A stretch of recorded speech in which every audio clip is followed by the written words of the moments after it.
कमरे में छाई वह दम घोटू खामोशी अब एक अजीब सी गर्माहट और सदमे में बदल चुकी थी। कबीर के होठ नैना के कांपते होठों पर पूरी शक्ति और एक अनजाने अधिकार के साथ टिके हुए थे। नैना की रोती हुई आंखें फटी की फटी रह गई थी। उसके दिमाग ने एक पल के लिए काम करना बंद कर दिया था। वह पूरी तरह से सुन्न हो चुकी थी। लेकिन अगले ही सेकंड सदमे का वह पर्दा हटा और उसकी जगह एक भयंकर और खौफनाक सच ने ले ली। यह वही कबीर था जिसने कल रात उसे कहा था कि वह किसी और से मोहब्बत करता है। यह वही इंसान था जिसने उसे एक बोझ कहा था, जिसके दिल में तानिया बसती थी और जिसने कुछ घंटे पहले उसे होटल के उस कॉरिडोर में सबके सामने जलील किया था। नैना के अंदर का वह सोया हुआ स्वाभिमान और गुस्सा किसी ज्वालामुखी की तरफ फट पड़ा। कबीर का यह स्पर्श उसे प्यार या माफ़ी नहीं, बल्कि अपनी बेबसी और अपनी रूह पर एक भद्दा हमला लगा।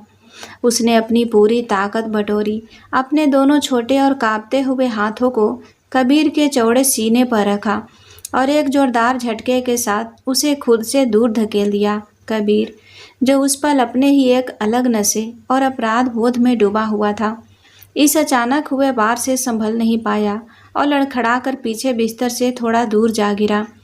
लेकिन बात यहीं ख़त्म नहीं हुई। इससे पहले कि कबीर अपनी आंखें खोल पाता या कुछ समझ पाता, नैना बिस्तर से उठी। उसके पैरों के तलवों से खून रिस रहा था। दर्द से उसकी जान निकल रही थी, लेकिन उस वक्त उसके गुस्से ने हर दर्द को दबा दिया था। कमरे के सन्नाटे को चीरती हुई एक बेहद जोरदार और करारी आवाज़ गूंजी। नैना ने अपना हाथ पूरी ताकत से हवा में घुमाया था और कबीर के गाल पर एक ऐसा थप्पड़ जड़ा था जिसकी गूंज से बेडरूम के शीशे तक कांप गए। कबीर का चेहरा थप्पड़ की जोरदार चोट से एक तरफ घूम गया। उसके गाल पर नैना की उंगलियों के लाल निशान छप गए थे। वह जमीन पर घुटने टेके अपना चेहरा एक तरफ झुकाए सुन रह गया। नैना वहीं उसके सामने खड़ी थी। उसकी सांसें किसी तूफान की तरह तेज चल रही थी। उसकी फटी हुई काली जॉर्जेट की साड़ी अस्त व्यस्त थी। उसने अपने हाथ की उल्टी तरफ से अपने होठों को इतनी जोर और नफरत से रगड़कर पोंछा, जैसे कबीर का वह स्पर्श कोई बहुत बड़ी गंदगी हो, जिसे वह अपनी त्वचा से खुरच कर निकाल देना चाहती हो। उसकी आंखों में इस वक्त कबीर के लिए सिर्फ और सिर्फ घिन थी। वह खामोश थी, लेकिन उसकी वह नज़र चीख चीख कर कह रही थी, तुम्हारी हिम्मत कैसे हुई मुझे छूने की? तुम जो किसी और से प्यार करने का दावा करते हो, तुमने मेरे वजूद को अपनी हवस और अपनी से झूठी हमदर्दी का खिलौना कैसे समझ लिया? कबीर ने धीरे से अपना चेहरा सीधा किया। उसने नैना की उन नफरत भरी आंखों को देखा और फिर उसकी नज़र नैना के उस हाथ पर गई जिससे वह अपने होठों को रगड़ रही थी। एक सेकेंड के अंदर कबीर के दिमाग में जैसे बिजली सी कौंध गई। उसने अभी क्या किया था? वह नैना को शांत करने गया था और उसने उसे किस कर लिया। उस लड़की को जिसे वह देखना तंग पसंद नहीं करता था। और तानिया का क्या? कबीर का अपना गुरूर, उसका वह उसूल कि वह सिर्फ तानिया से प्यार करता है, वह सब कहाँ गया? कबीर को अचानक खुद पर इतनी भयंकर घिन आई कि उसका दम घुटने लगा। वह एक ऐसा पुलिस वाला था जो दूसरों को हद में रहना सिखाता था, और आज वह अपनी ही नज़रों में गिर गया था। उसने एक ऐसी लड़की की इज्जत और उसकी हद को पार किया था जो पहले से ही टूटी हुई थी। नैना, मैं। कबीर के होठों से शब्द लड़खड़ाए। वह सफाई देना चाहता था कि उसने यह सब हवस में नहीं किया, बल्कि वह उसके आंसुओं को बर्दाश्त नहीं कर पाया था। लेकिन नैना ने उसे बोलने का कोई मौका नहीं दिया। उसने अपना हाथ हवा में उठाया और कबीर को रुकने का इशारा किया। उसकी आंखों से अब एक भी आंसू नहीं गिर रहा था। उसने मुड़कर साइड टेबल से अपनी वह डायरी उठाई जो उसने सुबह कबीर को दी थी और उसे कबीर के पैरों के पास जोर से फेंक दिया। वह उसी खुले हुए पन्ने पर जाकर गिरी जहाँ तलाक और आज़ादी की बात लिखी हुई थी। नैना ने कबीर को एक आखिरी बार अपनी उसी ठंडी और नफरत भरी नज़र से देखा और फिर लड़खड़ाते हुए अपने खून से सने पैरों के साथ बाथरूम की तरफ चली गई और अंदर से दरवाज़ा जोर से बंद कर दिया। शावर के चलने की तेज आवाज़ बाहर आने लगी। नैना अंदर उस ठंडे पानी के नीचे खड़ी होकर अपने होठों को, अपने शरीर को और अपनी रूह को कबीर के उस स्पर्श से धोने की नाकाम कोशिश कर रही थी। और बाहर कबीर जमीन पर बैठा उस डायरी को घूर रहा था। उसके गाल पर पड़ा वह थप्पड़ अब सिर्फ त्वचा पर नहीं बल्कि उसके दिल और उसके वजूद पर जल रहा था। आज उसे समझ आ गया था कि नैना भले ही गूंगी है, लेकिन उसकी बगावत की आवाज़ कबीर की पूरी दुनिया को बहरा करने की ताकत रखती है। उसने पूरी रात कमरे के बाहर बिताई थी और सुबह जल्दी ही पुलिस स्टेशन निकल आया था। उसके केबिन के अंदर आज एक अजीब सी खामोशी थी। इंस्पेक्टर कबीर के प्राइवेट केबिन का दरवाज़ा अंदर से बंद था। कबीर अपनी कुर्सी पर बैठा था, लेकिन आज उसके चेहरे पर थकान या हताशा नहीं, बल्कि एक तेज खूंखार और ठंडी कैलकुलेशन थी। कल रात नैना का वह थप्पड़ और उसकी आंखों की वह नफरत कबीर के दिमाग से एक सेकंड के लिए भी नहीं जा रही थी। उस थप्पड़ ने कबीर के अंदर के अंधे और बेवकूफ़ इंसान को मार दिया था और अब वहाँ सिर्फ एक तेज तरार पुलिस अफसर बैठा था। मे आई कम इन सर? सब इंस्पेक्टर विक्रम ने दरवाज़ा खटखटाते हुए पूछा। विक्रम कबीर का सबसे भरोसेमंद जूनियर था। अंदर आओ। कबीर की आवाज़ भारी और सख्त थी। विक्रम ने केबिन में कदम रखा और एक फाइल कबीर की टेबल पर रख दी। कबीर ने फाइल को छुए बिना विक्रम की आंखों में सीधा देखा। विक्रम, मुझे तुमसे एक ऐसा काम करवाना है जिसकी भनक इस स्टेशन में किसी तीसरे इंसान को नहीं लगनी चाहिए। कबीर ने अपनी उंगलियों को आपस में फंसाते हुए कहा। आप हुक्म कीजिए सर। कबीर ने अपनी दराज से एक कागज़ निकाला जिस पर तानिया का पूरा नाम और नंबर लिखा हुआ था।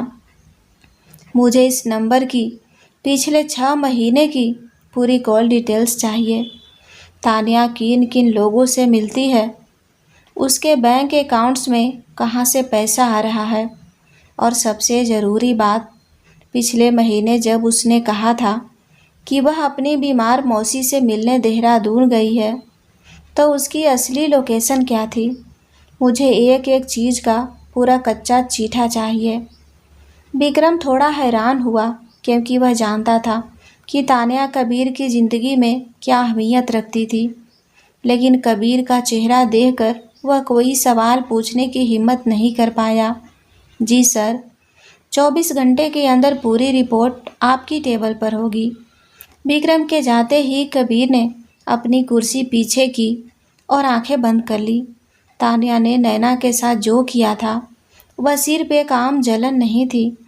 तानिया के उस हमले में एक गहरी साजिश और नफरत थी। कबीर ने कसम खा ली थी कि वह तानिया का एक एक झूठ बेनकाब करेगा, लेकिन पूरी पुलिसिया तैयारी के साथ। इधर कबीर तानिया के खिलाफ अपना जाल बिछा रहा था और उधर कबीर के अपने ही घर में उसके कमरे का माहौल किसी जमे हुए बर्फ के तूफान जैसा हो गया था। रात का वह खौफनाक मंजर बीत चुका था। अगली सुबह सूरज की हल्की किरणें बेडरूम की खिड़की से छनकर अंदर आ रही थी। कबीर कमरे के एक कोने में रखे सोफे पर सोया था और नैना बिस्तर पर। कमरे में एक ऐसा सन्नाटा था जो कानों के पर्दों को फाड़ रहा था। कबीर की आंख खुली। उसने देखा कि बिस्तर खाली था और बाथरूम से पानी गिरने की आवाज़ आ रही थी। वह अपनी जगह से उठा और अपना सिर पकड़कर बैठ गया। तभी बाथरूम का दरवाज़ा खुलने की हल्की सी क्लिक आवाज़ आई। नैना बाहर निकली। उसने हल्के नारंगी रंग का एक बेहद सादा सूती सूट पहना हुआ था उसके गीले काले बाल उसकी कमर तक झूल रहे थे, जिनसे पानी की कुछ बूंदें टपक कर उसकी गोरी गर्दन को भिगो रही थी। उसके चेहरे पर कोई मेकअप नहीं था, आंखें सूजी हुई थी, लेकिन उसकी खूबसूरती उस सादगी में भी किसी को अपना गुलाम बनाने के लिए काफ़ी थी। कबीर की नज़रें अचानक उस पर ठहर गई। कमरे की हवा अचानक भारी होने लगी। नैना ने कबीर की तरफ देखा भी नहीं, जैसे वह इस कमरे में कोई बेजान सी चीज़ हो। नैना के पैरों के तलवों में अभी भी गहरी चोटें थी और पट्टियाँ बंधी हुई थी, जिसकी वजह से वह ठीक से ज़मीन पर पैर नहीं रख पा रही थी। वह हल्का सा लंगड़ाती हुई कमरे की बड़ी सी लकड़ी की अलमारी की तरफ गई। उस अलमारी के सबसे ऊपरी शेल्फ से एक भारी सा बॉक्स निकालता था, जिसमें उसकी माँ की दी हुई कुछ पुरानी किताबें और डायरियाँ थीं। नैना ने अपने पंजों के बल खड़े होने की कोशिश की। जैसे ही उसके घायल तलवों पर जोर पड़ा, एक भयंकर दर्द की लहर उसके शरीर में दौड़ गई। उसके चेहरे का रंग हल्का सा उड़ गया और उसके होठों से एक बहुत ही धीमी सी आह निकली। उसका बैलेंस बिगड़ गया और वह पीछे की तरफ गिरने लगी। कबीर, जो सोफे से उसे ही देख रहा था, एक सेकेंड का भी इंतजार किए बिना बिजली की फुर्ती से आगे बढ़ा। इससे पहले कि नैना जमीन से टकराती, कबीर के मजबूत और चौड़े हाथों ने उसकी पतली सी कमर को पीछे से कसकर जकड़ लिया। नैना की गीली पीठ सीधा कबीर के चौड़े और सख्त सीने से जा टकराई। उसे एक पल के लिए कमरे का वक्त जैसे रुक गया।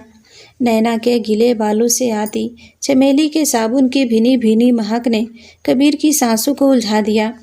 कबीर के हाथों की वो मजबूत पकड़, उसके सीने की वो गर्माहट नैना के पूरे शरीर में एक अजीब सी बिजली दौड़ा गई। कबीर का एक हाथ नैना की कमर पर था और दूसरा हाथ उसके पेट के पास, उसे गिरने से थामे हुए। कबीर की तेज सांसें नैना की गर्दन के पास टकरा रही थी। सामने अलमारी के बड़े से शीशे में दोनों का अक्स दिख रहा था। कबीर की नज़रें आईने में नैना की बड़ी बड़ी आंखों से टकराई। उन आंखों में जो कल रात सिर्फ नफरत थी, इस वक्त वहाँ एक अजीब सा ठहराव और तेज धड़कनों का खौफ था। नैना का सीना तेज सांसों की वजह से ऊपर नीचे हो रहा था और कबीर खुद भी उस नज़दीकी के नशे में अपनी सूध बूध खो रहा था। वह चाह कर भी अपनी पकड़ ढीली नहीं कर पा रहा था। मैं निकाल देता हूँ। कबीर की आवाज़ भारी और एक फुसफुसाहट जैसी निकली, जो उसने नैना के कान के बेहद करीब बोली। कबीर ने बिना उसे छोड़े अपने दूसरे हाथ से ऊपरी शेल्फ से वह भारी बॉक्स निकाला और नीचे रख दिया। लेकिन जैसे ही बॉक्स नीचे रखा, नैना ने उस तिलिस्म को एक झटके में तोड़ दिया। उसने अपनी कोहनी से कबीर के सीने पर हल्का सा वार किया और उसके हाथों की पकड़ से खुद को झटके से आज़ाद कर लिया। कबीर के हाथ हवा में ही खाली रह गए। नैना ने पीछे मुड़कर कबीर की आंखों में देखा। उसकी सांसें अभी भी तेज थी, लेकिन आंखों में वह बर्फ जैसी ठंडक वापस आ चुकी थी। उसने बिना एक भी शब्द कहे वह बॉक्स उठाया और लंगड़ाते हुए, लेकिन एक रानी जैसी चाल के साथ कमरे से बाहर निकल गई। कबीर वहीं अलमारी के पास खड़ा रह गया। उसने अपने हाथों को देखा, जिनमें अभी भी नैना की कमर की वह गर्माहट और वह एहसास बाकी था। उसने अपनी आंखें बंद की और एक गहरी सांस ली। उसे अब समझ आ रहा था कि नफरत की इस दीवार के पीछे उन दोनों के बीच एक ऐसी कशिश जन्म ले रही थी जो किसी भी नियम को नहीं मानती। और दूसरी तरफ थाने में पड़ी वो फाइल तान्या की उल्टी गिनती शुरू कर चुकी थी। अलमारी के पास हुए उस वाक़ये ने कबीर की रातों की नींद और भी ज़्यादा उड़ा दी थी। वह नैना से दूर भागना चाहता था, लेकिन दादाजी के एक फरमान ने दोनों को फिर से एक दूसरे के बेहद करीब ला खड़ा किया। घर में आज सत्यनारायण भगवान की एक बड़ी पूजा रखी गई थी। यह पूजा दादाजी ने खास तौर पर कबीर और नैना के वैवाहिक जीवन की शांति के लिए रखी थी। सुबह सुबह पूरे घर में गेंदे के फूलों, कपूर और हवन की पवित्र महक फैली हुई थी। नैना तैयार होकर जब हॉल में आई तो कबीर, जो पहले से पूजा में बैठने के लिए सफ़ेद कुर्ते पैजामे में तैयार खड़ा था, उसे देखकर अपनी नजरें नहीं हटा पाया। नैना ने एक गहरे लाल रंग की भारी कांजीवरम सिल्क की साड़ी पहनी हुई थी, जिस पर चौड़ा गोल्डन बॉर्डर था। गले में सोने का पुराना पुश्तैनी हार, कानों में भारी झुमके और माथे पर लाल बिंदी उसकी खूबसूरती में चार चांद लगा रहे थे। पैरों में चोट की वजह से वह पायल नहीं पहन पाई थी, लेकिन उसने अपने पैरों के किनारों पर लाल आलता लगाया था, जो साड़ी के साथ बेहद जच रहा था। आओ बहू, यहाँ कबीर के साथ बैठो, दादाजी ने प्यार से इशारा किया। नैना का दिल जोर से धड़क उठा। वह कबीर के पास नहीं बैठना चाहती थी, लेकिन दादाजी का मान रखने के लिए वह खामोशी से कबीर के बिल्कुल बगल में बिछे आसन पर बैठ गई। पूजा शुरू हुई। हवन कुंड से उड़ती लपटें उनके चेहरों को एक सुनहरी चमक दे रही थी। तभी पंडित जी ने हवन सामग्री कबीर की तरफ बढ़ाते हुए कहा, जजमान, अपनी पत्नी के सीधे हाथ पर अपना हाथ रखकर अग्नि में आहुति दें। यह सुनते ही नैना ठिठक गई। उसने झिझकते हुए अपना सीधा हाथ आगे बढ़ाया। कबीर ने जैसे ही अपना बड़ा और सख्त हाथ नैना के कोमल और ठंडे हाथ के ऊपर रखा, दोनों के शरीर में एक अजीब सी बिजली दौड़ गई। नैना की उंगलियां कबीर के स्पर्श से हल्की सी कांपने लगी। कबीर ने नैना की उस घबराहट को महसूस किया और अपने हाथ की पकड़ को बेहद कोमल कर लिया, मानो वह उसे यकीन दिलाना चाहता हो कि वह उसे कोई नुकसान नहीं पहुंचाएगा। पूरे 1 घंटे तक वह पूजा चली और उस दौरान कबीर का हाथ नैना के हाथ पर टिका रहा। अग्नि की गर्माहट से ज़्यादा दोनों को एक दूसरे के स्पर्श की गर्माहट जला रही थी। नैना बाहर से बिल्कुल शांत थी, लेकिन अंदर ही अंदर कबीर की वह नज़दीकी उसके जमे हुए दिल को पिघलाने की कोशिश कर रही थी, जिसे वह किसी भी कीमत पर रोकना चाहती थी। पूजा खत्म होने के बाद घर में मेहमानों के लिए भोजन का प्रबंध था। नैना ने आज अपने दर्द को भुलाकर खुद रसोई की कमान संभाली थी। उसने बेहतरीन उत्तर भारतीय व्यंजन बनाए थे। मसालेदार कढ़ाई पनीर, मलाई कोफ्ता, दाल मखनी, गर्मा गर्म पूरियाँ और ताज़े टमाटर खीरे का सलाद। खाने की खुशबू से पूरा घर महक रहा था। मेहमानों ने जब खाना खाया तो हर कोई नैना के हाथों के स्वाद का मुरीद हो गया। अरे वाह, ऐसा खाना तो बड़े बड़े होटलों में नहीं मिलता, दादाजी के एक पुराने दोस्त शर्मा जी ने तारीफ करते हुए कहा। उनके साथ उनका जवान बेटा राहुल भी आया हुआ था। राहुल, जो कबीर का ही कजिन था, उसने मुस्कुराते हुए नैना की तरफ देखा। सच में भाभी, खाना बहुत लाजवाब है। अगले महीने मेरे एक कैफ़े की ओपनिंग है। मैं सोच रहा था कि क्या आप हमारे कैफ़े के लिए कुछ खास डिशेस का मेन्यू सेट करने में हमारी मदद करेंगी। हम इसके लिए आपको एक प्रोफेशनल फीस भी देंगे। नैना की आंखें चमक उठी। यह उसके लिए सिर्फ एक काम नहीं था, बल्कि अपनी पहचान बनाने और कबीर के एहसासों से आज़ाद होने का एक मौका था। उसने तुरंत अपनी डायरी निकाली और खुशी खुशी हाँ लिखकर राहुल को दिखाया। राहुल मुस्कुराया और डायरी पर कुछ लिखते हुए नैना से इशारों में बात करने लगा, लेकिन यह सब कुछ दूर खड़े कबीर की आंखों में एक चुभते हुए कांटे की तरह लग रहा था। कबीर, जो एक खंभे से पीठ टिकाए खड़ा था, उसकी मुट्ठियां कस गई। नैना का किसी और अजनबी लड़के के सामने मुस्कुराना, उसे अपनी डायरी दिखाना, जो डायरी नैना ने कबीर के मुंह पर फेंक दी थी, कबीर के अंदर एक भयानक जलन पैदा कर रहा था। वह नैना का पति था, लेकिन आज उसके पास यह हक नहीं था कि वह आगे बढ़कर नैना को किसी और से बात करने से रोके। वह जलन कबीर के सीने को चीर रही थी, लेकिन वह सिर्फ खामोश खड़ा अपनी ही गलतियों की सज़ा भुगत रहा था। दोपहर के बाद कबीर थाने पहुंचा। पूजा की वह नज़दीकी और राहुल को देखकर उठी जलन उसके दिमाग पर हावी थी, लेकिन जैसे ही सब इंस्पेक्टर विक्रम उसके केबिन में दाखिल हुआ, कबीर का सारा ध्यान अपनी तहकीकात पर आ गया। सर, रिपोर्ट आ गई है, विक्रम ने एक मोटी फाइल टेबल पर रखते हुए कहा। विक्रम के चेहरे पर पसीना था, जैसे उसने कोई बहुत डरावनी चीज़ देख ली हो। क्या मिला विक्रम? कबीर ने अपनी कुर्सी सीधी करते हुए पूछा। सर, आपने बिल्कुल सही शक किया था। तान्या मैडम के जो बैंक अकाउंट्स हैं, उनमें पिछले 6 महीनों से हर 15 दिन में लाखों रुपए ट्रांसफ़र हो रहे हैं, और यह पैसा कोई कंपनी नहीं बल्कि कई अलग अलग फर्जी खातों से आ रहा है। कबीर ने फाइल खोली और कागजों को पलटने लगा। और लोकेशन का क्या? जब वो अपनी बीमार मौसी के घर जाने का बहाना बनाकर गई थी, तब वो कहाँ थी? विक्रम ने गहरी सांस ली। सर, वो देहरादून गई ही नहीं थी। उस पूरे हफ्ते उसकी लोकेशन शहर के बाहरी इलाके में मौजूद एक पुराने गोडाउन की थी। हमने जब उस गोडाउन की जानकारी निकाली तो पता चला कि वो गोडाउन शहर के एक पुराने और खुखार गुंडे रंगा का है। कबीर के हाथों में मौजूद वो फाइल अब किसी टाइम बम की तरह लग रही थी। रंगा? कबीर की भ्रीकुटी तन गई। यह नाम पुलिस रिकॉर्ड्स में कई सालों से दर्ज था।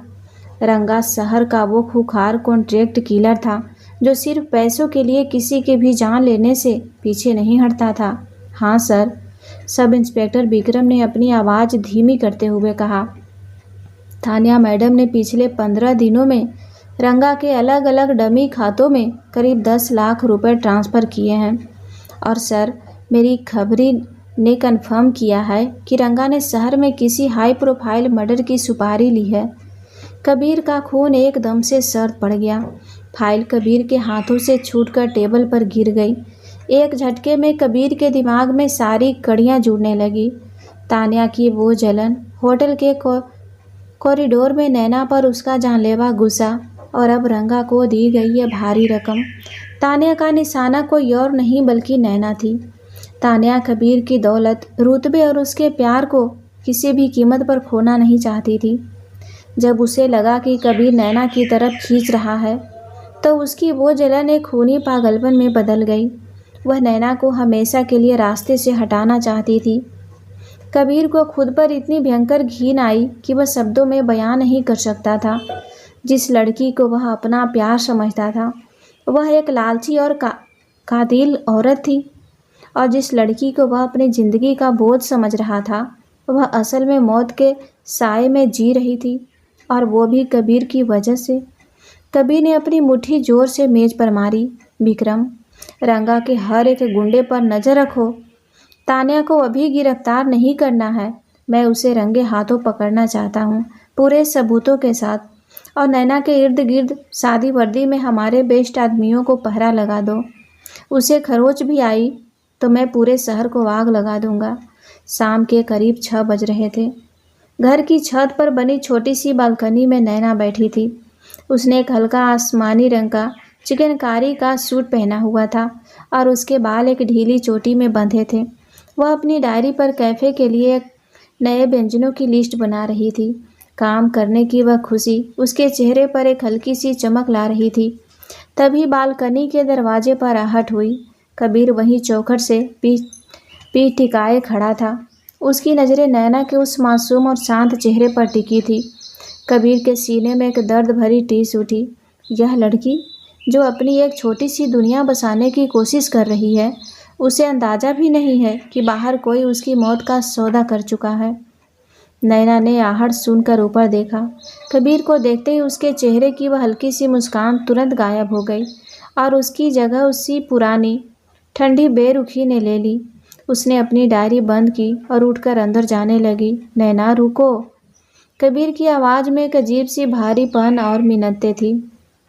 नैना वहीं रुक गई, लेकिन पलटी नहीं। तुम कल से उस कैफ़े के काम के लिए बाहर जाने वाली हो ना? कबीर ने धीरे से कहा। जाओ, तुम्हें जो करना है करो, मैं तुम्हें नहीं रोकूंगा। बस अपना ख्याल रखना, और बाहर जाते वक्त घर की गाड़ी लेकर जाना, अकेले मत निकलना। नैना ने पलटकर कबीर की आंखों में देखा। उन आंखों में आज कोई हुक्म नहीं था, बल्कि एक अजीब सी फिक्र और एक खामोश डर था। लेकिन नैना का स्वाभिमान अभी भी कबीर के इस बदले हुए रूप पर भरोसा करने को तैयार नहीं था। उसने मुझे तुम्हारी किसी भी चीज़ की ज़रूरत नहीं है वाले भाव से कबीर को देखा और बालकनी से नीचे चली गई। कबीर उसे जाते हुए देखता रहा। उसने खुद से वादा किया, तो मुझे अपना दुश्मन मानती हो ना नैना? तो दुश्मन ही सही, लेकिन तुम्हारा यह दुश्मन अब तुम्हारी परछाई बनकर तुम्हारी हिफाजत करेगा। अगले दिन कैफ़े जाने से पहले दोपहर का वक्त था। घर में शांति थी और कबीर अपने कमरे में कुछ फाइलें देख रहा था। उसे प्यास लगी तो वह पानी लेने के लिए सीढ़ियाँ उतरकर नीचे रसोई की तरफ आया, लेकिन रसोई के दरवाजे पर पहुंचते ही कबीर के कदम वही ज़मीन पर जम गए। अंदर नैना कैफ़े के मेन्यू के लिए कुछ नई डिश, शायद कोई बेकरी आइटम का केक ट्राई कर रही थी। उसने एक हल्के पीले रंग का सूती अनारकली सूट पहना हुआ था, जिसके साथ सफ़ेद रंग का चिकनकारी दुपट्टा उसकी कमर पर बंधा था। उसके बाल एक रफ बन में बंधे थे, जिनमें से कुछ लटें उसके चेहरे पर आ रही थी। ओवन से एक परफेक्ट केक बाहर निकालते हुए नैना ने उसे देखा और अचानक उसके चेहरे पर एक बेहद खूबसूरत, सच्ची और खिलखिलाती हुई मुस्कान आ गई। उसकी आंखों में एक ऐसी चमक थी जो कबीर ने आज तक नहीं देखी थी। उसके गोरे गाल पर थोड़ा सा मैदा लगा हुआ था, जो उसकी मासूमियत को और बढ़ा रहा था। कबीर उस मुस्कान को देखकर जैसे सब कुछ भूल गया। वह सम्मोहित सा धीरे धीरे रसोई के अंदर दाखिल हुआ। कदमों की आहट सुनकर नैना झटके से मुड़ी। कबीर को इतना करीब देखकर वह हड़बड़ा गई और पीछे हटने के चक्कर में उसका पैर पानी की कुछ बूंदों पर फिसल गया। आह! नैना गिरने ही वाली थी कि कबीर ने बिजली की फुर्ती से अपना हाथ आगे बढ़ाया और उसकी पतली कमर को अपनी मजबूत बाहों में जकड़ लिया। नैना का पूरा शरीर झटके से कबीर के चौड़े और सख्त सीने से आ टकराया। नैना के दोनों छोटे और कांपते हुए हाथ अनजाने में कबीर के सीने पर रखे हुए थे। उन दोनों के बीच अब हवा गुजरने भर की जगह नहीं थी। रसोई में एक गहरा सन्नाटा छा गया। सिर्फ उन दोनों की तेज चलती सांसों की आवाज़ें आ रही थी। नैना की बड़ी बड़ी डरी हुई आंखें कबीर की गहरी काली आंखों में देख रही थी। कबीर की नज़रें नैना की आंखों से फिसलती हुई उसके उस गाल पर गई जहां सफ़ेद मैदा लगा हुआ था। कबीर का हाथ जो नैना की कमर पर था, उसकी पकड़ और मजबूत हो गई। उसने अपना दूसरा हाथ धीरे से उठाया। उसकी उंगलियां कांप रही थी। कबीर ने अपना खुरदुरा और गर्म अंगूठा नैना के गाल पर रखा और बेहद कोमलता से उस मैदे को साफ करने लगा। उसका अंगूठा धीरे से खिसकता हुआ नैना के कांपते हुए होठों के किनारे को छू गया। उस एक हल्के से स्पर्श ने नैना के पूरे शरीर में आग लगा दी। उसकी सांसें गले में अटक गई और उसने घबराहट में अपनी आंखें कसकर बंद कर ली। कबीर भी उस नशे में डूब रहा था। वह नैना के चेहरे की और करीब झुका। उसकी सांसों की गर्माहट नैना के चेहरे पर महसूस हो रही थी। ऐसा लगा जैसे अगले ही पल कबीर अपने सारे उसूल और फासले भूलकर उसे चूम लेगा। लेकिन अचानक ओवन का टाइमर बीप करके बजा।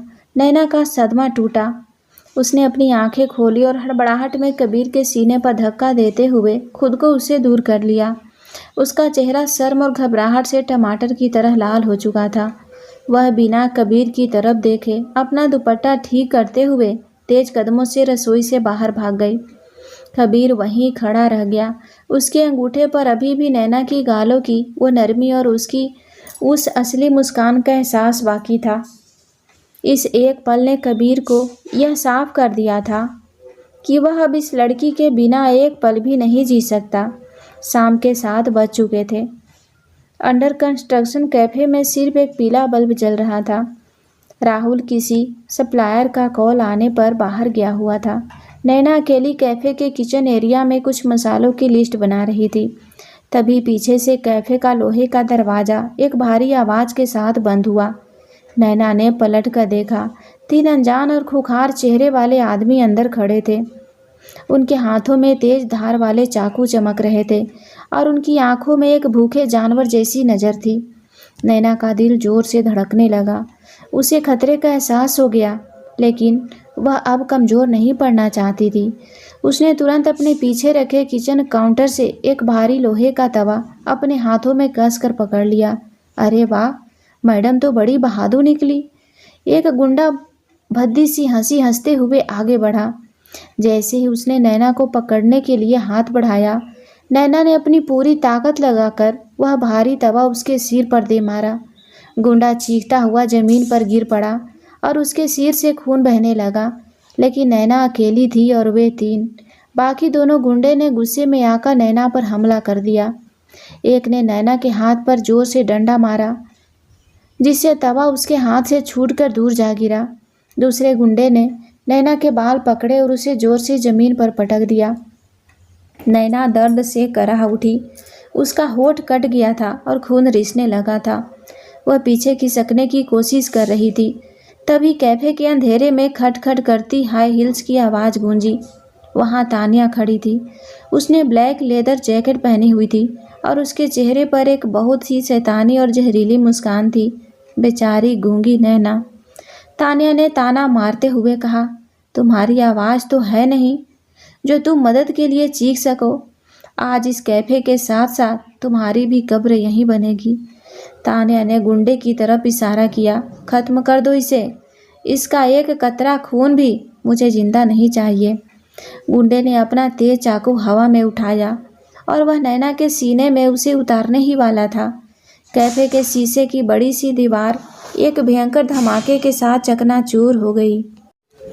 कांच के टुकड़े बारिश की तरह पूरे कमरे में फैल गए। अंदर घुसते ही यह कान फाड़ देने वाली गोली की आवाज़ गूंजी। बैंग। गोली सीधे उस गुंडे की कलाई के आर पार हो गई जिसने नैना पर चाकू उठाया था। चाकू उसके हाथ से छूट गया और वह दर्द से चीखता हुआ जमीन पर गिर पड़ा। धुएं और उड़ती हुई धूल के बीच से एक बेहद खौफनाक और विशाल साया अंदर दाखिल हुआ।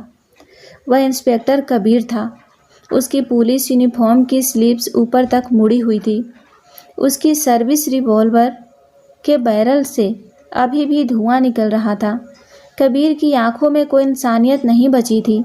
वहाँ सिर पे खूनी दरिंदा था जो अपनी पत्नी की जान लेने वालों की रूह तक नोच लेना चाहता था। तानिया के चेहरे का रंग उड़ गया। कबीर, तुम? उसके हाथ पैर कांपने लगे। कबीर के पीछे से पुलिस की भारी फोर्स अंदर घुसी और उन्होंने सेकंडों में बाकी गुंडों को जमीन पर गिराकर उनकी गर्दनों पर अपने बूट रख दिए। कबीर ने अपनी रिवॉल्वर वापस अपनी बेल्ट में रखी। वह धीरे धीरे भारी कदमों से तानिया की तरफ बढ़ने लगा। उसकी वह खामोशी किसी बड़े तूफान के आने का संकेत थी। तानिया डर के मारे पीछे हटने लगी। कबीर ने तानिया की तरफ देखा तक नहीं। वह सीधे जमीन पर पड़ी नैना के पास गया जिसके होठों से खून रिस रहा था। कबीर ने अपनी दोनों घुटने जमीन पर टेके और नैना को अपने सीने से लगा लिया। नैना। कबीर की आवाज़ में एक अजीब सी तड़प थी। उसने अपनी वर्दी की आस्तीन से नैना के होठों का खून पोंछा। मैं आ गया हूँ। अब तुम्हें कोई नहीं छू सकता।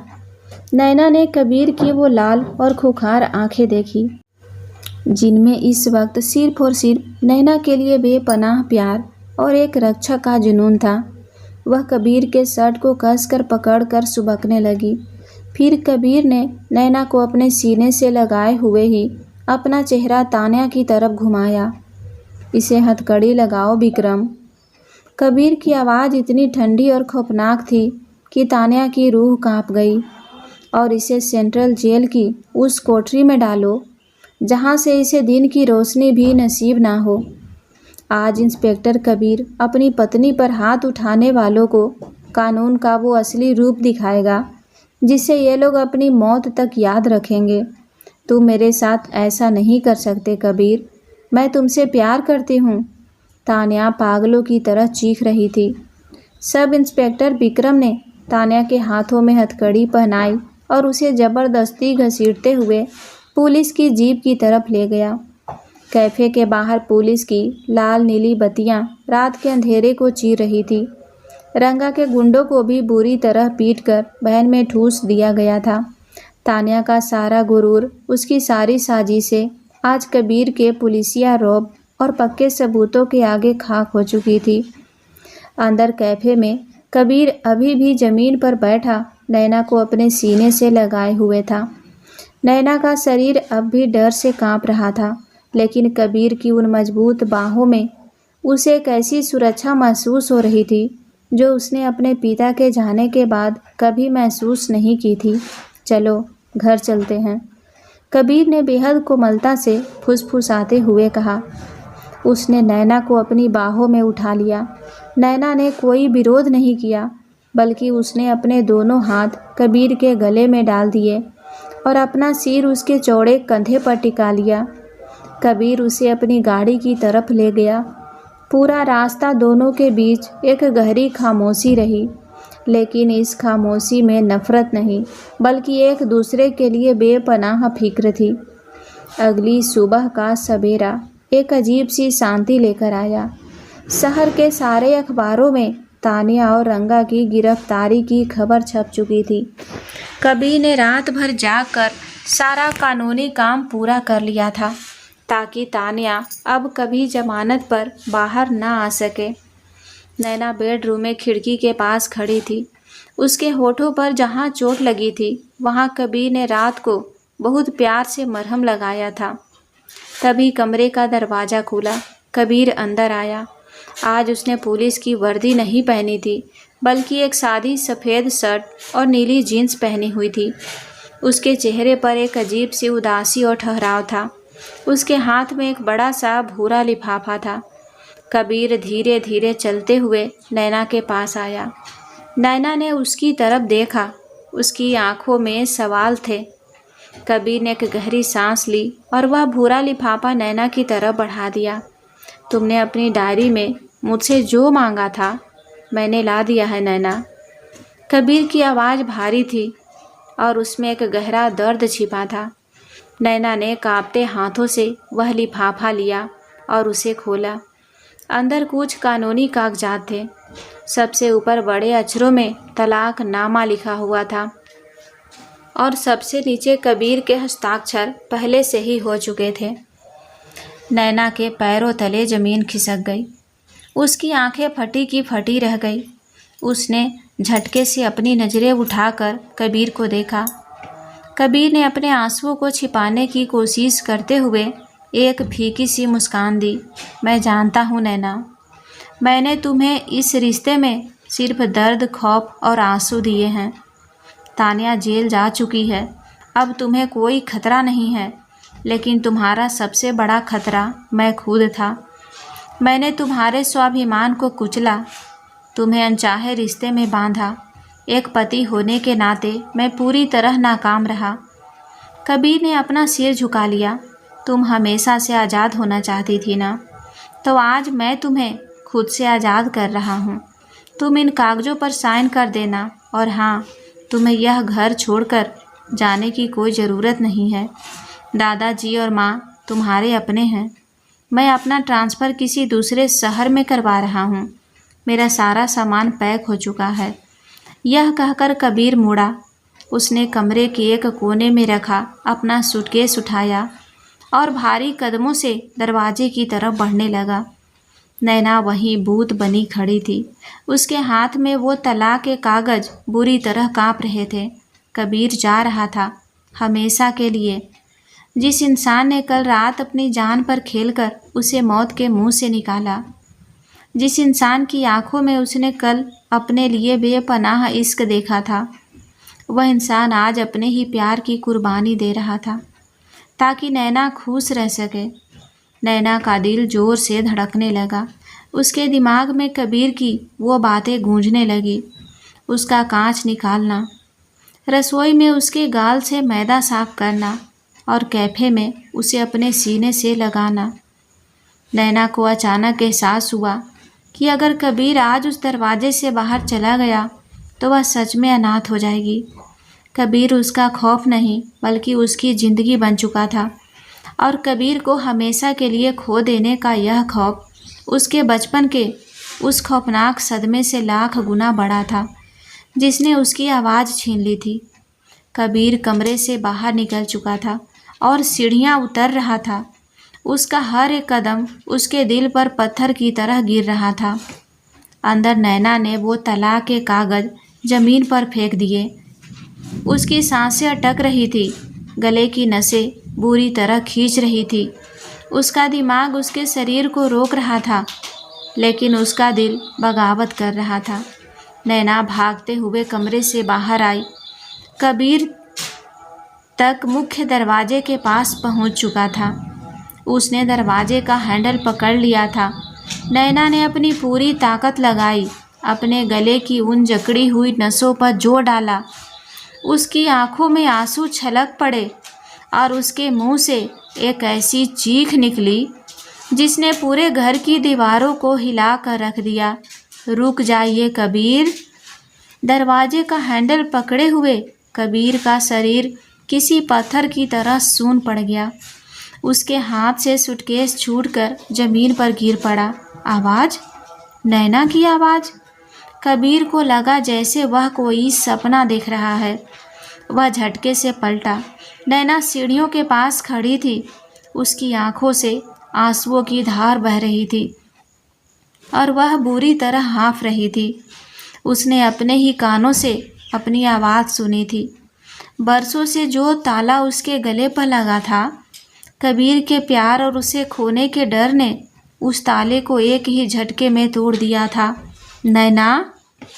कबीर लड़खड़ाते कदमों से सीढ़ियों की तरफ दौड़ा। नैना भी दौड़ती हुई सीढ़ियाँ उतरी। दोनों बिल्कुल एक दूसरे के सामने आकर रुके। कबीर की आंखों से भी अब आंसू बहने लगे थे। उसने अविश्वास से अपना हाथ उठाया और नैना के आंसुओं से भीगे गाल को छुआ। तुमने अभी कुछ कहा? कबीर की आवाज़ कांप रही थी। नैना ने अपने कांपते हाथों से कबीर की शर्ट का कॉलर पकड़ लिया और सिसकते हुए लेकिन बिल्कुल साफ शब्दों में बोली, मैं आपको छोड़कर कहीं नहीं जाने वाली, क्योंकि मैं आपसे बेइंतहा मोहब्बत करने लगी हूँ। यह सुनते ही कबीर का सारा दर्द, सारा अपराध बोध और सारी दूरियां एक पल में ख़त्म हो गई। उसने कोई जवाब नहीं दिया, बल्कि एक भूखे और प्यासे इंसान की तरह आगे बढ़ा और उसने अपने होठों को नैना के होठों पर रख दिया। इस बार यह कोई ज़बरदस्ती नहीं थी। इस बार नैना ने उसे दूर नहीं धकेला, बल्कि अपने दोनों हाथ कबीर के बालों में उलझा दिए और अपनी आंखें बंद कर ली। यह एक बेहद गहरा, भावुक और रोंगटे खड़े कर देने वाला किस था, जिसमें उन दोनों का दर्द, उनकी शिकायतें और उनका वो खामोश इश्क पिघल कर एक हो रहा था। कबीर ने नैना की कमर को अपनी मजबूत बाहों में जकड़कर उसे हवा में उठा लिया। उसके आंसू नैना के गालों पर गिर रहे थे। इतने बड़े शहर का सबसे सख्त और खुखार पुलिस वाला आज अपनी मोहब्बत के आगे पूरी तरह हार चुका था और एक खामोश लड़की ने अपने प्यार की आवाज़ से पूरी दुनिया जीत ली थी। सारी दूरियां मिटने के बाद उनकी पहली सुबह कैसी होगी, चलिए उसे एक बेहद खूबसूरत और रोमांटिक डिटेल के साथ देखते हैं। रात के उस तूफान और आंसुओं के सैलाब के बाद आज सुबह की धूप कुछ ज़्यादा ही नर्म और सुकून भरी लग रही थी। खिड़की से छन कर आती सुनहरी किरणें सीधे बिस्तर पर पड़ रही थी। कबीर की आंखें खुली। पिछले कई महीनों से उसकी सुबह सोफे की उस सख्त गद्दे पर होती थी, लेकिन आज वह किंग साइज बेड के बिल्कुल बीचों बीच था। उसे अपने सीने पर एक हल्का सा वजन और एक बहुत ही मीठी सी गर्माहट महसूस हुई। उसने अपनी नज़रें नीचे की। नैना उसके सीने पर अपना सिर रखे एक छोटे बच्चे की तरह बेफिक्र सो रही थी। उसका एक हाथ कबीर की टी शर्ट को हल्के से मुट्ठी में पकड़े हुए था, जैसे वह नींद में भी इस बात की तसल्ली कर रही हो कि कबीर उसे छोड़कर कहीं नहीं गया है। उसके खुले हुए काले बाल कबीर के चेहरे और गर्दन पर बिखरे हुए थे, जिनसे चमेली की वही धीमी धीमी महक आ रही थी। कबीर के चेहरे पर एक ऐसी सुकून भरी मुस्कान आ गई जो आज तक किसी ने नहीं देखी थी। उसने अपना एक हाथ धीरे से उठाया और नैना के चेहरे पर बिखरी लटों को कानों के पीछे कर दिया। उसकी उंगलियों का स्पर्श महसूस होते ही नैना ने अपनी पलकें झपकाई। उसने धीरे से अपनी सूजी हुई लेकिन चमकती हुई आंखें खोली और कबीर को खुद को यूं निहारते हुए पाया। नैना के गोरे गाल शर्म से हल्के लाल हो गए। उसने उठने की कोशिश की, लेकिन कबीर ने अपनी बाहों का घेरा और कस लिया। Good morning Kabir. नैना के होठों से एक बेहद धीमी, सुरीली और नींद से भरी हुई आवाज़ निकली। यह नाम सुनते ही कबीर का पूरा शरीर जैसे सुन पड़ गया। उसने कल रात नैना को बोलते सुना था, लेकिन सुबह उठते ही अपनी पत्नी के मुंह से अपना नाम सुनना कबीर के लिए यह दुनिया के किसी भी संगीत से ज़्यादा खूबसूरत था। एक बार और कहो, कबीर ने अपनी आंखें हल्की सी सिकुड़ते हुए एक शरारती मुस्कान के साथ कहा। नैना की भ्रीकुटी हल्की सी तन गई। क्या यही मेरा नाम? तुम्हारी आवाज़ इतनी मीठी है कि मुझे लग रहा है कि मैं अभी भी कोई सपना देख रहा हूँ। प्लीज़ एक बार और कहो। कबीर ने उसके गाल को अपनी उंगलियों से सहलाते हुए मिन्नतें की। नैना शर्म से पानी पानी हो गई। उसने अपना चेहरा कबीर के सीने में और गहरी तरह से छुपा लिया और फुसफुसाते हुए बोली, आप पागल हो गए हैं इंस्पेक्टर कबीर। कबीर ने एक ज़ोरदार ठहाका लगाया। उसका वो भारी ठहाका उस बेडरूम की दीवारों से गूंज उठा। उसने नैना को अपने सीने से और कस कर लगा लिया। आज उसे यकीन हो गया था कि उसने सच में दुनिया की सबसे बड़ी जंग जीत ली है। सुबह के 8 बज चुके थे। कबीर नहाने के लिए बाथरूम में था और नैना अलमारी के सामने खड़ी उसके लिए कपड़े निकाल रही थी। उसने खुद एक हल्का गुलाबी रंग का फ्लोरल सूट पहना हुआ था और उसके बाल अभी भी गीले थे। तभी बाथरूम का दरवाज़ा हल्का सा खुला। अंदर से कबीर ने अपना हाथ बाहर निकाला। नैना, मेरा तौलिया देना ज़रा, मैं भूल गया। कबीर की आवाज़ आई। नैना मुस्कुराई। उसने कुर्सी पर रखा सफ़ेद तौलिया उठाया और दरवाजे के पास जाकर कबीर के हाथ में पकड़ाने लगी। लेकिन जैसे ही नैना ने तौलिया दिया, कबीर ने तौलिए के साथ साथ नैना की कलाई को भी पकड़ लिया और एक झटके से उसे बाथरूम के अंदर खींच लिया। आह कबीर! नैना के मुंह से एक हल्की सी चीख निकली। बाथरूम का दरवाज़ा पीछे से बंद हो गया। कबीर शावर के नीचे खड़ा था। उसके चौड़े और गठीले सीने से पानी की बूंदें फिसल रही थी। नैना कबीर के बिल्कुल सामने दीवार से चिपकी खड़ी थी। पानी की वजह से उसका गुलाबी सूट हल्का भीगने लगा था। ये क्या बदतमीजी है? मुझे बाहर जाने दीजिए। माँ नाश्ते के लिए इंतज़ार कर रही होंगी। नैना ने अपनी आंखें बड़ी करते हुए एक झूठे गुस्से के साथ कहा। कबीर ने अपनी दोनों बाहें नैना के सिर के दोनों तरफ दीवार पर टिका दी। उसे पूरी तरह से कैद कर लिया। उसके चेहरे पर एक बहुत ही कातिलाना और शरारती मुस्कान थी। अच्छा, अब तो तुम बोल सकती हो मिसेज कबीर। तो ज़रा मुझे ये बताओ कि अब जब भी तुम्हें मुझ पर गुस्सा आएगा तो तुम मुझे बोलकर डांटोगी या सीधा वो अपना फेवरेट थप्पड़ वाला ऑप्शन चुनोगी? कबीर ने अपनी भौहें नचाते हुए उस रात वाले थप्पड़ की याद दिलाई। नैना का मुंह खुला का खुला रह गया। उसे याद आया कि उसने कबीर को कितनी ज़ोर से मारा था। उसका चेहरा शर्म और ग्लानि से लाल हो गया। वो मैंने जानबूझकर नहीं, आपने हरकत ही ऐसी की थी। नैना ने नज़रें चुराते हुए हकला कर कहा। हरकत? कबीर और करीब आ गया। उसकी ठंडी भीगी हुई नाक नैना के गाल से टकराई। मतलब अगर मैं अपनी ही पत्नी को चूमना चाहूँ तो मुझे हर बार मार खानी पड़ेगी? इससे पहले कि नैना कुछ कह पाती, कबीर ने बेहद प्यार से अपने होठ नैना के होठों पर रख दिए। यह चुंबन कल रात जैसा भारी और दर्द से भरा नहीं था, बल्कि इसमें सुबह की ताजगी, शरारत और एक बेपनाह अधिकार था। नैना के सारे गीले शिकवे पानी की उन बूंदों के साथ बह गए और उसने अपने हाथ कबीर के गीले बालों में उलझा लिए। नाश्ते का वक्त हो चुका था। दादाजी और माँ मंदिर गए हुए थे, इसीलिए पूरा घर खाली था। नैना रसोई में गैस के सामने खड़ी कबीर के लिए पनीर के पराठे बना रही थी। उसके चेहरे पर अभी भी बाथरूम वाले उस पल की लालिमा छाई हुई थी। तभी पीछे से कबीर दबे पांव रसोई में आया। उसने पुलिस की पैंट और अपनी डार्क नेवी ब्लू शर्ट पहनी हुई थी, जिसके बटन अभी तक खुले हुए थे। नैना पराठा पलटने ही वाली थी कि कबीर ने पीछे से आकर अपनी दोनों मजबूत बाहें नैना की पतली कमर के चारों तरफ लपेट दी। उसने अपनी ठुड्डी नैना के कंधे पर रख दी और एक गहरी सांस खींचकर उसके बालों की खुशबू को अपने अंदर भरा। नैना के हाथों से चिमटा छूटते छूटते बचा। कबीर, क्या कर रहे हो? कोई आ जाएगा। नैना ने फुसफुसाते हुए चारों तरफ देखा। उसका दिल जोर से धड़कने लगा था। आने दो, अपनी बीवी को गले लगाया है, किसी मुजरिम को नहीं। कबीर ने अपनी आंखें बंद किए हुए उसी भारी और मदहोश आवाज में कहा। उसने धीरे से अपने होठों को नैना की नंगी और गोरी गर्दन पर छुआ दिया। उस हल्के से गीले स्पर्श ने नैना के पूरे शरीर में बिजली सी दौड़ा दी। उसके हाथ कांपने लगे। पराठा जल जाएगा कबीर, प्लीज।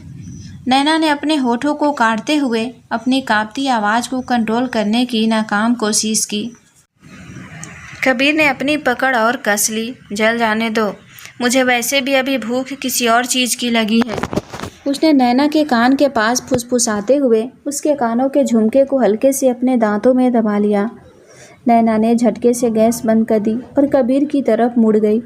उसने अपने दोनों हाथ कबीर के चौड़े सीने पर रखे और उसे एक झूठे गुस्से से घूरने लगी। आप पुलिस स्टेशन में भी इतने ही बेशर्म हैं, या ये सारी ट्रेनिंग मेरे लिए ही बचा कर रखी थी? कबीर मुस्कुराया। उसने नैना को रसोई के स्लैब पर हल्का सा उठाकर बिठा दिया और उसके दोनों पैरों के बीच खड़ा हो गया। मैं शहर के सारे गुंडों के लिए एक सख्त इंस्पेक्टर हूँ नैना, लेकिन तुम्हारे सामने मैं सिर्फ एक हारा हुआ आशिक हूँ जो अपनी बीवी के हर नखरे उठाने के लिए तैयार है। कबीर ने बेहद संजीदगी और प्यार से नैना की आंखों में देखते हुए कहा। इतना कहते ही कबीर ने बिना एक पल की भी देरी किए अपने होठ नैना के नरम होठों पर रख दिए। यह चुंबन बेहद गहरा, धीमा और जुनूनी था। रसोई की खिड़की से आती सुबह की मीठी धूप उन दोनों के चेहरे को एक सुनहरी चमक दे रही थी। नैना के हाथ जो पहले उसे रोकने के लिए उठे थे, अब धीरे धीरे कबीर के घने बालों में उलझ गए। कबीर का एक हाथ मजबूती से नैना की कमर को पकड़े हुए था, जिससे उसे काउंटर से नीचे खिसकने का कोई मौका नहीं मिल रहा था। कुछ पलों तक उस मीठे नशे में डूबने के बाद नैना की सांसें फूलने लगी। उसने बड़ी मुश्किल से खुद को कबीर के आगोश में थोड़ा दूर किया और अपने दोनों हाथों को उसके सीने पर रखकर उसे हल्का सा पीछे धकेला। उसका चेहरा टमाटर की तरह लाल हो चुका था और सांसें तेज चल रही थी। उसने अपनी कांपती उंगलियों से अपने बिखरे बालों को कान के पीछे किया और कबीर की आंखों में देखते हुए अपनी सांसों को काबू में करते हुए बोली, कबीर छोड़िए मुझे, आप अपनी ड्यूटी के लिए लेट हो रहे हैं। कबीर के चेहरे पर अभी भी वही कातिलाना और मदहोश मुस्कान थी। उसने नैना की बात को पूरी तरह नज़रअंदाज करते हुए अपनी नाक को हल्का सा नैना की नाक से रगड़ा और बेहद बेफिक्री से बोला, होने दो लेट। वैसे भी शहर के सारे मुजरिम जानते हैं कि इंस्पेक्टर कबीर की नई नई शादी हुई है और वह अपनी खूबसूरत बीबी के साथ थोड़ा व्यस्त है। आज क्राइम थोड़ा लेट शुरू होगा। यह सुनकर नैना की आंखें बड़ी हो गई। उसने अपनी भरी कुटी सिकुड़ी और कबीर को एक ऐसी तीखी और झूठे गुस्से वाली नज़र से घूरा जैसे कोई टीचर अपने सबसे शरारती बच्चे को घूरती है। अच्छा, तो क्या आप पुलिस स्टेशन में कमिश्नर साहब को भी जाकर यही बहाना देंगे? नैना ने अपनी आंखें तरेरते हुए कहा। कबीर उसकी उस तीखी नज़र और गुस्से वाले एक्सप्रेशन को देखकर जोर से हंस पड़ा। उसने नैना के गाल को बेहद प्यार से हल्का सा खींचा। ये जो तुम मुझे अपनी बड़ी बड़ी आंखों से डराने की कोशिश कर रही हो ना मिसेज कबीर, इसका मुझ पर कोई असर नहीं होने वाला। थाने में अच्छे अच्छे गुंडे मेरे नाम से कांपते हैं और तुम मुझे अपनी इन प्यारी सी आंखों से डरा रही हो। नैना ने अपना चेहरा हल्का सा मोड़ा और मुंह बनाते हुए बोली, आप ना एकदम बेशर्म हो गए हैं। पुलिस की वर्दी पहनी है और बातें मजनू वाली कर रहे हैं। जाइए यहाँ से, वरना मेरा पराठा जल जाएगा। और अगर अचानक से माँ रसोई में आ गई तो क्या सोचेंगी? माँ यही सोचेंगी कि उनका बेटा आखिरकार अपनी बीवी से सच्चा प्यार करना सीख गया है। कबीर ने आंख मारते हुए कहा, लेकिन नैना की वो घूरती हुई नज़र अभी भी उस पर टिकी थी। वह टस से मस नहीं हुई। उसका वो प्यार था, लेकिन सख्त गुस्सा देखकर कबीर को आखिरकार हार माननी ही पड़ी। उसने अपने दोनों हाथ हवा में उठाते हुए सरेंडर करने का नाटक किया। ठीक है बाबा, जा रहा हूँ। तुम सच में बहु जालिम हो, कबीर ने हंसते हुए कहा। उसने नैना को काउंटर से नीचे उतारा। नैना ने मुस्कुराते हुए अपने दुपट्टे से कबीर की वर्दी के कॉलर को ठीक किया, उसके सीने पर लगे नेम प्लेट को सीधा किया और फिर हल्के से उसके सीने पर हाथ मारते हुए कहा, जालिम नहीं, आपकी पत्नी हूँ। और अब चुपचाप जाइए, शाम को जल्दी घर आ जाना। कबीर मुस्कुराया, लेकिन जाते जाते अचानक फिर से मुड़ा और नैना के गाल पर एक बहुत ही तेज और छोटा सा चुंबन ले लिया। इससे पहले कि नैना उसे दोबारा घूरती या कुछ कहती, वह दरवाजे की तरफ भागते हुए पीछे मुड़कर बोला, शाम को सीधा तुम्हारे पास ही आऊँगा। नैना रसोई में खड़ी अपने गाल पर हाथ रखे कबीर को बाहर जाते हुए देखती रही और उसके होठों पर एक बेहद खूबसूरत, सच्ची और प्यार से भरी मुस्कान खिल उठी।